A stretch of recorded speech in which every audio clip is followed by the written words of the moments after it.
All right. So today we will see the verse number 12, which says Vasur Vasumanaha Satyah Samatma Sammidas Samaha Amoha Pundari Kaksho Vrishakarma Vrishakriti. So let us see what is the deepest or what is the meaning which has been connoted by Vyasacharya through Bhishmacharya in this Namas. So under the context, we are understanding that Yudhishthira is asking the question and Bhishmacharya is trying to give the namas which are the 1,000 namas which have been recited by the great rishis. And he is trying to give, these are all most popular namas which have been highly chanted by the rishis at different time and different age, which talks about different gunas and qualities of the Bhagavan. So when we talk about Bhagavan is basically a person who has a different qualities. Especially they talk about 6 qualities. I will give you the list little later, but it talks about the 6 qualities of Bhagavan. And he says one who possesses those 6 characters or 6 qualities, he is called as a Bhagavan. So to that Bhagavan, he is trying to attribute and he is trying to bring the guna. So we are trying to see the guna vibhava. So that means it is more about a personality and the expression of the personality in the attitude. That is what more being recorded here. It is guna vibhava of the Bhagavan which has been given, because there is only one way that you can try to understand the Bhagavan, the greatness of the Bhagavan is through gunas only. Right? You only can understand through gunas. Aneha kalyana gunas. Aneha kalyana gunas. So when someone mentions about the Rama, they say Rama has lot of good qualities. And it is very hard to find out any bad quality. Right? Aneha kalyana gunas, and there is no doshas. The doshas means basically who has some bad quality. So Rama has been listed with lot of kalyana gunas, which has been listed by Narada, Saint Narada, when Valmiki was asking the question. So what they are trying to list is, let us understand the Bhagavans is only through Gunarupa what we are trying to understand rather than the other understand. So gunas are expressed in the nama. So that's why Gunarupa is Nama Rupa. The Gunarupa comes with the Nama Rupa. So when we say the Nama is totally giving the same connotation of the gunas. So that is the understanding of these gunas, what we are trying to see. All these qualities, all these namas, what has been given. Now, Vasuhu. So what is the meaning of Vasu? The Vasu means that who resides everywhere. One who resides anywhere. He is omnipresent. We can say in omnipresence. That is one of the understanding we see. See, he resides in everywhere. He resides everywhere. He resides in different places. He is like someone who is everywhere. So usually there is a slokam which says, where does the Bhagavan reside? Beautifully said. Vaikunte Ravaye Bhaktanam Hridaye. So 3 things which has been highly recommended or revered by even the great saints. They say that 3 important places where you can see the Bhagavan. Vaikunte. Krishnamurti is definitely in Vaikuntam. But of course, we don't know where the Vaikuntam is. So we are still trying to understand the Vaikuntam. Vaikuntam is a place, or Vaikuntam is something which is in our own mind, mental status, what we need to achieve. So it could be possibly that in that state also. Vaikunte. Ravaye. Ravaye means the Surya Mandala. In the Surya, the Surya Deva, the Aditya Deva, you bow to him, and they say that there are so many koti, crores and crores of devatas who are residing in the Surya. So Ravaye means Surya Deva. Vaikunte Ravaye. So such places where the highest abode where he is living, and you see the very, very simple place where he goes and lives is Bhaktanam Hridaye. So where does he live? He lives in the Bhaktana Hridaye. He resides in the devotee's heart. We're talking about pure heart. Okay? He resides in the pure heart of the devotee. So very simply we can understand any pure devotion, any cry can bring the God to us. So that's what it is called Vasuhu. Vasuhu. The reference for the Vasu is also there. In Mahabharata, we can see that there are Ashta Vasus who are born to Ganga through Santanu Maharaj, who is supposed to be the Bhishmacharya's father also. And only one Vasu who has been held is Bhishma. So all the other Vasus have been who is helping or who have been killed by Ganga. All the 7 Vasus have been gone back. So only one Vasu who resides in the Bhuloka, who Ganga Mata trains him and then brings back to the Santanu Maharaja as Bhishmacharya. So Bhishmacharya, he gets the name later, but Bhishma, he is called Devavrata. So this is the stories about the Vasus. So Vasus are basically, they are considered to be the gods, Devatas, who are there in the Vaikuntha. The list of these Vasus are also different according to different Puranas. They have given different lists. We are not going to go into that detail because Radhakrishna Shastriyal has given that list. I am not going into that detail. But Vasus are basically some of the Devatas who are residing in Vaikuntha itself, in the Vishnu Purana, which has been referred. So Vasu means, there is one meaning of Vasu means one who resides everywhere. Vasumanaha, thinking rich. The mind should be thinking the highest one. It's a beautiful understanding what we need to have. Sometimes our thinking should be on the higher way, not this ordinary, mundane type of a life. Always what you seek from the God should also be the higher one. Right? Should be the higher one. What should be the higher one? Give me enlightenment, give me moksha. That should be the thing what we are going to seek to the God. Because he is having the highest thinking in his mind. So it is very important that we need to seek the highest of highest. Not that the small and simple one, what has been done. Like for example, I need a beautiful car. I need a beautiful wife. I need a beautiful house.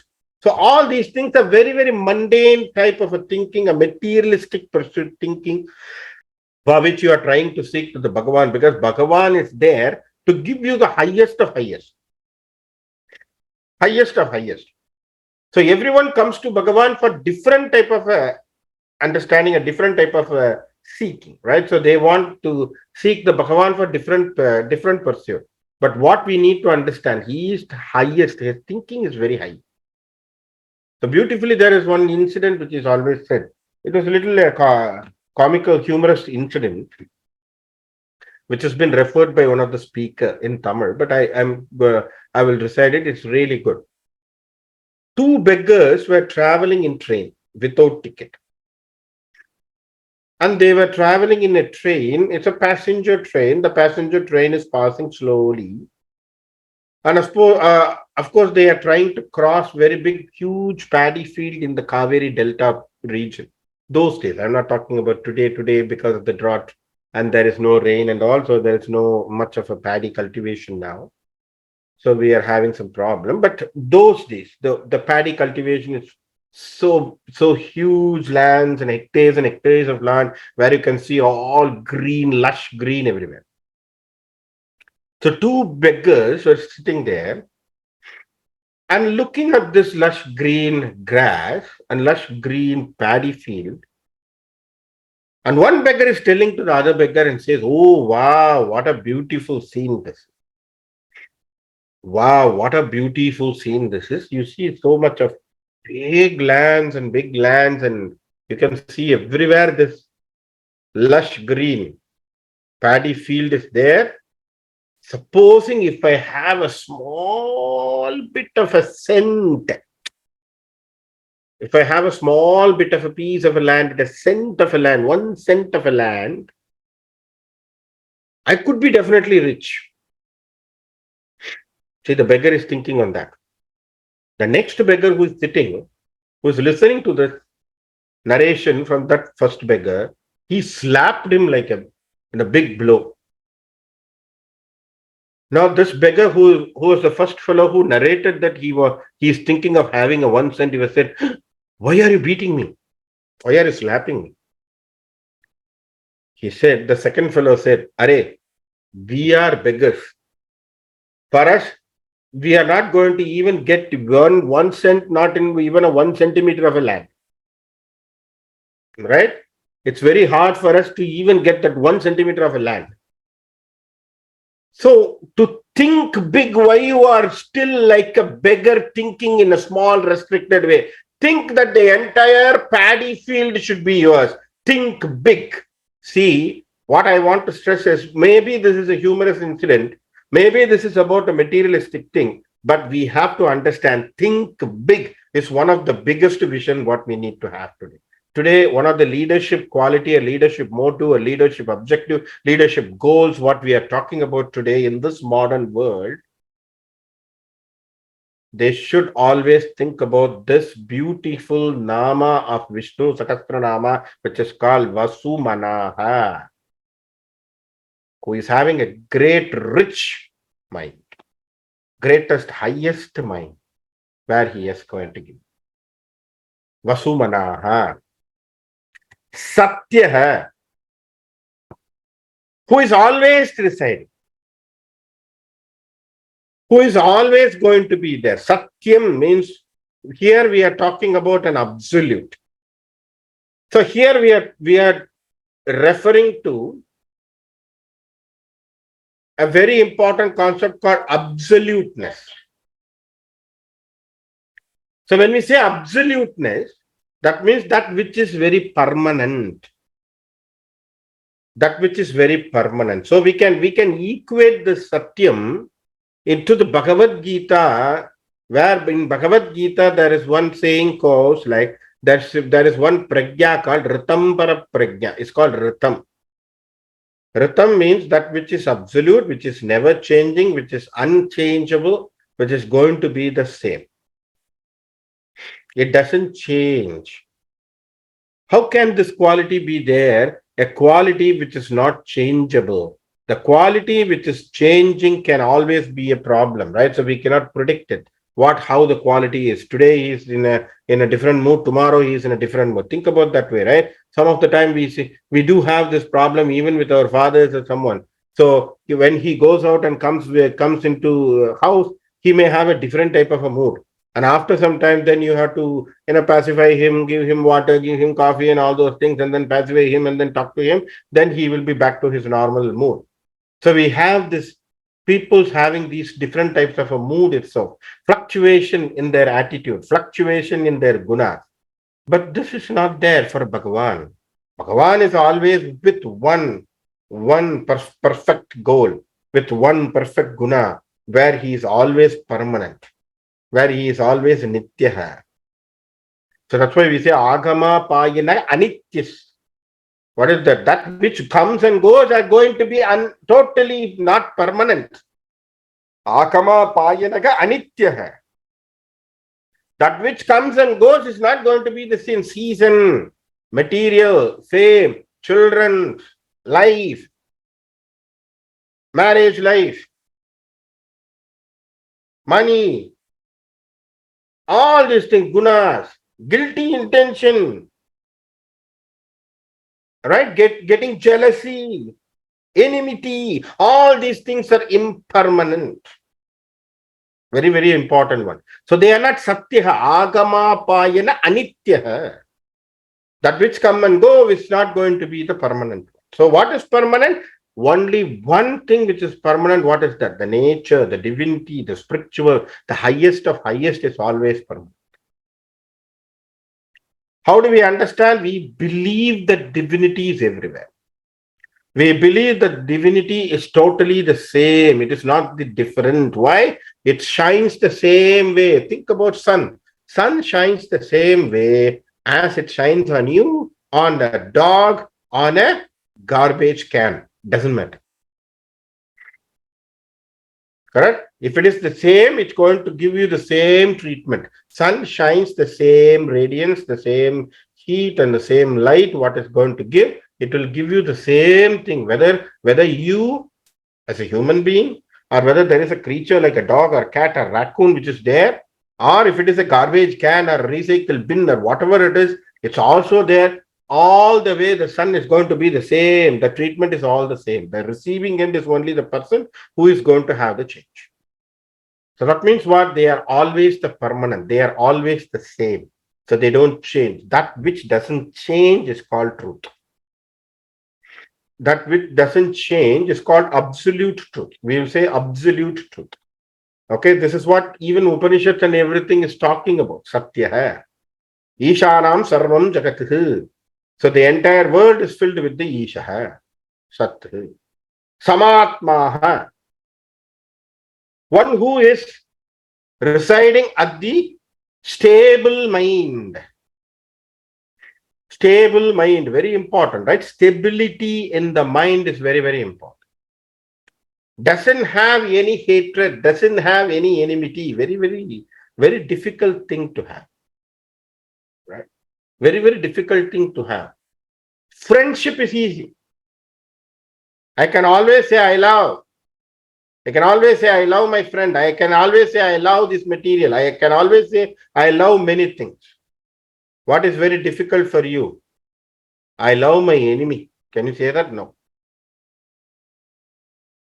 Can we do that? No.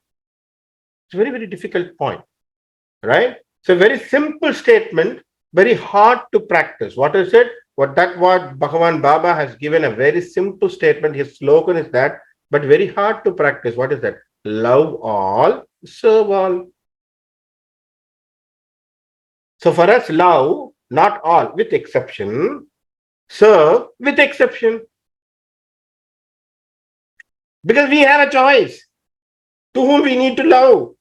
We have a choice. The degree of love is also different for us. Because we have a choice in that. Different choices are there. Different degree, different categories of love is there. All right? So the love is totally different. So we are not in the samaha. Samadhi, no, not possible. Samamulaha, samaha is very, very important. Who can maintain that samadhi? That who has understood the higher. Who takes everything on the same plank. For them, life, whatever is coming is also same. Whatever is going is also same. They don't change. They don't change. And this is an understanding what we need to also have. One time, a beautiful incident in the Gautama Buddha's life. I don't know whether I referred it, but it is definitely worth mentioning many times. To understand something which is life and then bring the mind to that calmness and peaceness and to that samadhi level. Samadhi level means at least there is no, imbalances. Buddha is walking into a country yard or a village. All right? He is getting into a village and he wants to give a speech. There's a guy who hates him to the core. He started holding Buddha like anything, like, oh my God, you this fellow, you that fellow, you this one, that one, this one. He has listed A to Z alphabets and he has scolded with all the Sahasranamam, no, Koti Archana he has done. Like Shishubala doing for Krishna. So he has done so much So much scolding. So Buddha was just there, and then he just listening, and then he's standing and getting all those blames. Think about that. If someone is scolding, and then especially the stature of a Buddha at that time, Buddha has so many disciples behind, and he could have even pushed him out, and then they can tell, no one is going to say anything. Villagers are really unhappy with that fellow who is scolding him and all those things. Buddha was very quiet. After 20 minutes, that fellow stopped. Buddha told, thank you, my friend. Thank you, my friend. Taking time to scold me. Very good. After this village, I am going to go to the next village at this time. At this time, you also please come there and also scold me there. See the mentality.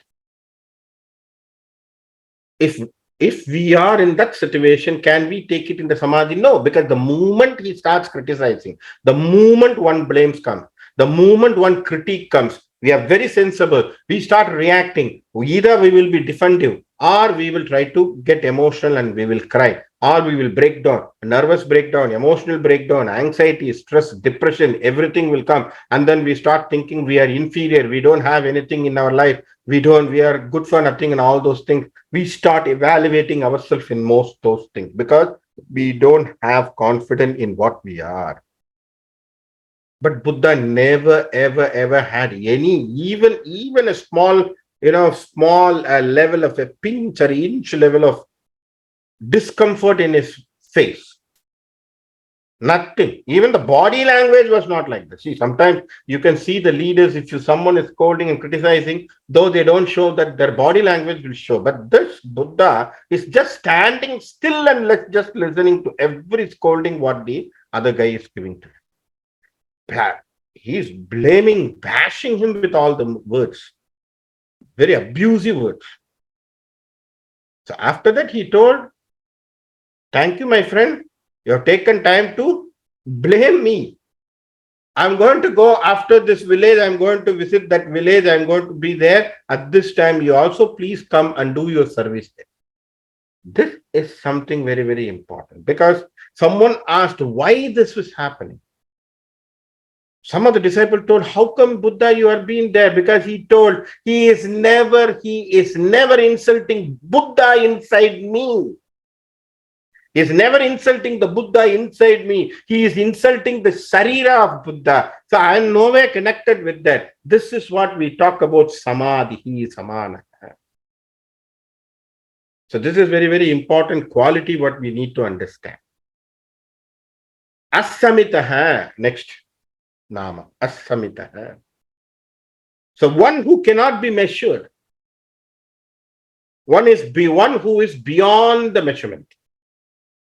Beyond the comparison, beyond something where you can cognize through your senses. The measurement means you can cognize through your senses. Here, when he is beyond this cognition, you can't bring him to any dimension there. That's the thing what we are talking about, asamitaha. So there are so many incidents, like even the Vamana Avatara we have seen, Varaha Avatara we have seen, Narasimha Avatara we have seen, Rama Avatara. Some of the places we can't even imagine that the Rama taking his bana and he's trying to kill the 14,000 asuras and, so many Shishiris and so many peoples, what he has done, the great valor what he had, even the Krishna, the battles what he has done, the asuras what he has killed even when he was a small child. All those things you cannot even think about. These cannot be cognized from our ordinary senses. So that's why some of these things are beyond our comprehension. The next one is samaha. Samanaha, samaha. Mostly this resembles the same meaning. So what here they are talking about is samaha. Samaha means that which does not undergo the evolution process. See, evolution process means there is a possibility of, there are so many processes by which it undergoes, right? So it starts germinating, and after the germinating, it gets into, it gets into growth, and then it sustains, and then it develops, and then after that it gets into depreciation stage, and then at last it gets into decay. So there are a process by which the evolution process will always go through. Any material for that matter. Any material, any product life cycle, any marketing life cycle, any project life cycle, anyone's life cycle also goes through this big process. So you start from one place and then you finish at other places. So there is always this parinamaha, which is going through. That's why we always say, what is that? Punarabhijananam, punarabhimaranam, punarabhijaranam, punarabhimaranam. Right? You start one place, you go back, and then you come back, and then you go back and come back and go back. So this is one of the biggest problem what we are creating by ourselves.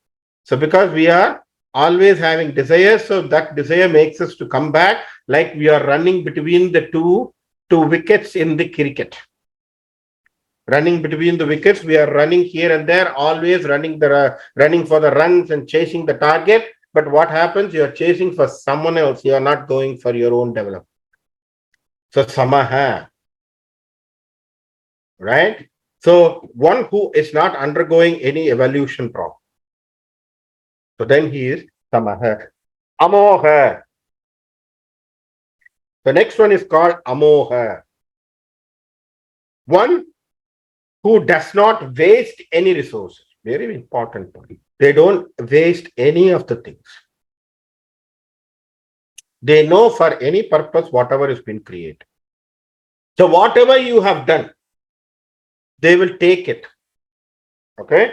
They will take it, they will consider it. That's why in Bhagavad Gita there is a poem which says Patram Palam Pushpam Toyam.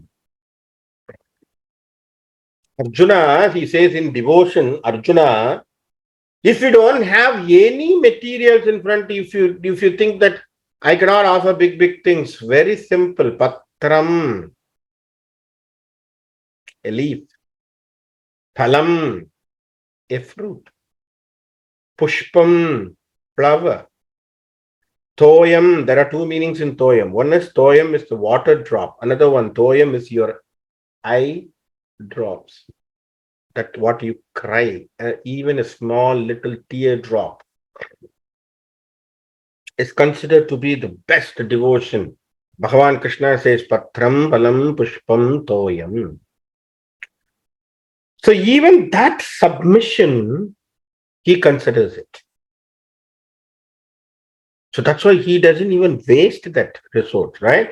It doesn't matter whether even at the last minute, if you are able to understand him, with that small cry, you are able to reach him. So there is a story in Bhagavatam which goes like this.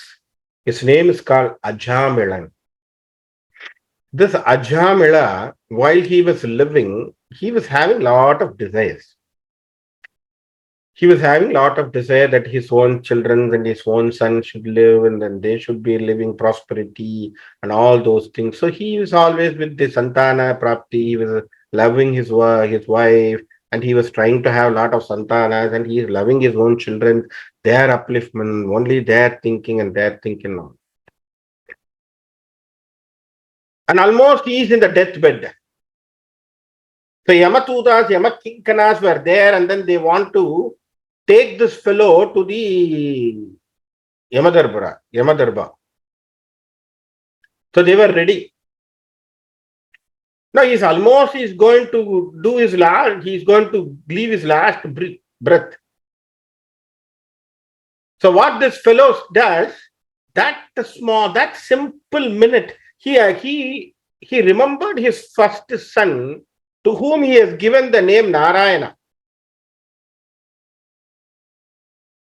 So what happened? With all his iteration, he called his first son, Are Narayana, and then he left his soul. Now the Yamatudas are there, they want to take him to the Yamadarbar, and then they want to do the tally, and then they want to do all those details, right? So because that's what we always believe, that Chitragupta is the biggest accountant who is going through our accounts. He has a big ledger. We don't know what type of software system he is having, whether it is updated, revised, He's using the latest apps or anything. We have no idea. So we always believe that this fellow is always updated with all the things, what is happening. So he will always try to give the debits and credits with what we have done. He will submit your report, and then the Yamadarbar in the Yamadarbar, Yamadharma Raja will always give you the right treatment for you, whether you have to be given bashes or all those things. This is basically one of the theory which is given to us. Basically, from the Garuda Purana also we understand that. Why this is given? There is so Deva Priti, Papa Bhiti. Papa Bhiti is one of the way that we want to control the crimes and sins and the sins which we think, right? So the negative thinking, doing criminal activities to others, himsa to others, all these things have to be reduced. So somewhere there is one philosophy or one policy that we have to do. So let us do, that is a different principle to argue. But what I'm saying is, so Yamadharma Raja and Yamadarbas and Yamadharma Raja is there, Yamakinkanas are there, they want to take him. Now all of a sudden there was two messengers who came from the Narayana Vaikunta Loka, and he said, they told, Are, you clear off. And he cried at the last moment Narayana's name. So Narayana has told that he has to be in the Narayana Loka.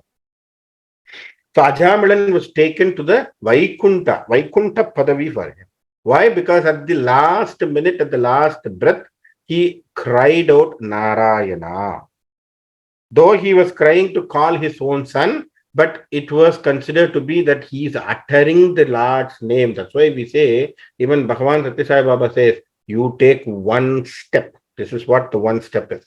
It doesn't matter with intention, without intention, whatever it is, please at least attempt. Please at least attempt. What happens? That one step, what the effort you have taken, Narayana considers it. Bhagavan considers it. He doesn't say that, oh, okay, that is all done, okay, throw it off. No, he doesn't make it as a waste account. He considers that as an account and he takes into account and then he tries to help you. So that's why we say Amogaha. That means one who doesn't waste our resource. Pundarikakshaha, that whose eyes are like a lotus. Whose eyes are like lotus. Right? So usually the Rama's eyes are considered to be the lotus type of the eyes. So lotus bay and the eyes are very broader eyes. So broader eyes. So basically that's how it is being shown in the eyes. So what is the significance of broader eyes? We say that when you have a broader eyes, so we talk about a specific physical quality, right? So when there is a broader eye, we understand what is the physical quality of the Deha and Deha Prakriti, and then we can equate. So Bhagavan is mostly correlated, that especially Narayana Murti is correlated with the Kapha Prakriti. So that's why he is in the, where? Kshirabdi Sayana. He is in the milk ocean, water. He is with the lotus on his nabi, water. So all these things you can connect, right? More of water. That means what? Sattvic quality, kapha. So where he is stable, very stability. So that's why his eyes are very broad. So we can understand that his personality of eyes have been totally given here. Vrishakarmaha. Vrishaha means one who is always fond of doing dharma. Always fond to be on the side of the dharma. He never, ever step out of the dharma. See, beautifully done, beautifully narrated place where Vasishta with the big convoy, with Bharata, all the Kausalya, Sumitra, Kaikeyi, the big convoy is coming to Aranya, and they want to Chitrakutam, and then they want to bring back Rama to reinstate him for the Ayodhya king, as an Ayodhya king, right? Now, if Rama could have decided that he could have taken it up, because there is no opposition that time. Even Kaigeyi is silent that time. And everyone is sitting there. Vasishta gave, see, who is Vasishta? Vasishta is Kulaguru. For any reason, we always consider our Kulaguru. So Kulaguru is giving the instruction, Are, your father is no more. Now the kingdom doesn't have a king. So it is your duty that you should, as an elder son, you have to come and you have to take in charge of the kingdom and you have to rule the kingdom. People are also expecting you to come back. Correct? People are expecting you to come back. And it is very important that you have to come. Now, what is the dharma? This is the very important question here. Whether you are just following the Guru's order or you are going to follow your father's promise. And he says, I will go and obey my father's promise because father has already promised before he died. So what is the idea why he has given the promise? He knows the promise being given by the name of my son Rama, he will by any default, he will do that. So that means he is very confident that Rama will do it. If I am going to get out of that promise and come back and take the kingdom, that means I am breaking the confidence and trust in the promise of my father. So I don't want to do it. It is very important. Piturvachana paripalanam dharmam. Beautiful, beautiful, beautiful. Ramayana Mandal, you have to cherish each and every notes, and then you have to connect with the Dharma Chintana. So many incidents where you have to cherish. So beautifully said. What does it mean? One who lives only to follow the Dharma. Why it is important to follow the Dharma? Then only the other process will go on and on and on. See, the main birth, what is the main purpose of Rama's birth? To slay, to kill Ravana and Kumbhakarna and all the Asuras who are creating negative. Now, if he is going to take a back and then he is thinking of going back to the kingdom where he is trying to go back to the Ayodhya, where no one is going to say anything. Ramayana could have finished there, could have been finished there. So if he has gone back, what could have done? Ravana should be still there.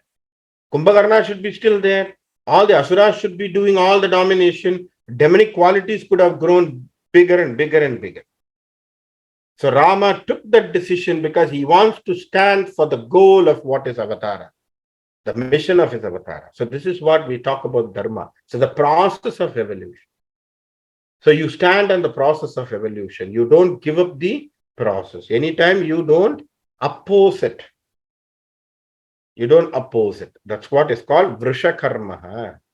Vrishakritihi, Vrishakritihi. So one who not only just performs the Dharma, he is also a person who supports Dharma and also he supports one who supports the Dharma. That means Dharmo Rakshatu Rakshati. One who supports Dharma, one who is trying to follow the Dharmic principle and the Dharmic rule, he is the person who will always support that fellow in more way. If he is opposing, it doesn't matter whether there is even an insult for him. He is ready to take that blame and he can go for it. Think about this way. Simple. Everyone blames on Rama for Valivata. Everyone. Remarkable of any commentator. Always they say that, oh, when there is a Valivata comes, we are always little bit challenged to understand whether Rama behaved as a human or whether Rama is in the divinity or not. It doesn't matter. Rama, when it comes to Dharma, what is the mission, what he has want to prove it? He wants to prove to the world, if the person who is going to look at the other person's wife has to be killed. This is the goal. This is the objective. He wants to bring that ethical mind, the morality in the society. He has decided that what was the message he got from the Vali. Doesn't matter. He knows Vali is Indra's avatara. He knows Vali is Indra avatara. So in his own, that means what? They are their own child, right? So they are all own relations. So he is first killing Vali. It's first killing Vali. It doesn't matter whether it has to be killed through hidden arrows. He has to be killed, ready for it. Because this is the message what I want to give to this world. For which it has been insult. It's a big insult for Rama's till now the people are always saying that whatever you do, Rama, there is always this criticism, black mark to the Rama's career because of Valivatam. Doesn't matter. He didn't even think about it. He did it because he wants to prove. He wants to prove. In Tamil, we say, Piranmanai Noka Peran may not thinking. Even that intention of looking other person's wife should be cleared it out. So, very important moral principle he wants to establish. Eka patni hai. Chintana should be eka patni. Even the chintana. It's a beautiful concept. We have to understand. So that means what? If he wants to protect and he stands for the person who supports the dharma. That is basically what is called Vrishakriti. So these are all beautiful namas and beautiful understanding of the qualities of the Rama and understanding of the qualities of the Vishnu Murti in different avatars. I'm just relating to the Ramayana with the Rama namas and the things. You can also relate this with many of Krishna avatars, Krishna stories. Many saints have done this. So their only aim in the life is follow the dharmic path. What is dharmic path? You may ask a question. This is Sanatana Dharma. What our ancestors have told us, we will follow that. What ancestors have given us, what the path they have given to us, that is what we always follow. So how did they give to us? Through the Vedas, through Shastras, through Shastra Pramana, through Shabda Pramana, through Veda Pramana. So we follow the Vedic rules, Dharma Shastras. So all these Shastras, we follow them accordingly, and then we live by that philosophies and principles what has been given to us. That's why ethical literature came in big picture to us. There are so many dedicated ethical literatures which came in Sanskrit and also in Tamil literature. There is enormous amount of ethical literatures have been written to bring the morality into society. Otherwise, what happens? Sangraha. So the society should totally get mixed up. We don't know what is happening, right? It's going to be total chaotic situation. So that is why these things to reinstate the normality, reinstate the process of evolution. Avatars are always coming up. So based on that, we have to understand, let us also think about the avatars. The objective of avatars are also basically to establish the dharma in the world. So whether they follow dharma, not only they follow dharma, they also support who supports the dharmic process. So that is how the verse ends there. So the next verse we will take up in the next class. So we will conclude with the Hari Om. कायेन वाचा मनसेन्द्रियर्वा बुद्ध्यात्मना वा प्रकृते स्वभावात् करोमि यत्तत् सकलं परस्मै नारायणायेति समर्पयामि यदक्षरपदप्रष्टं मात्राहीनं तु यद्भवेत् तत्सर्वं क्षम्यतादेव नारायण नमोऽस्तुते विसर्गबिन्दुमात्राणि पदबाधाक्षराणि च न्यूनानि चातिरिक्तानि क्षम्यस्व जगन्नाथः अन्यदा चरणं नास्ति त्वमेव चरणं मम तस्मात् कारुण्य भावेन रक्ष जनार्दन हरि ओम तत्सत् स्वस्ति प्रजाभ्य परिपालयन्तां न्यायेन मार्गेण महीं महिषा को ब्राह्मणेभ्य शुभमस्तु नित्यं समस्तलोकाः सुखिनो भवन्तु समस्तलोकाः सुखिनो भवन्तु समस्तलोकाः सुखिनो भवन्तु हरि ओम तत्सत् इति श्रीरामकृष्णार्पणमस्तु।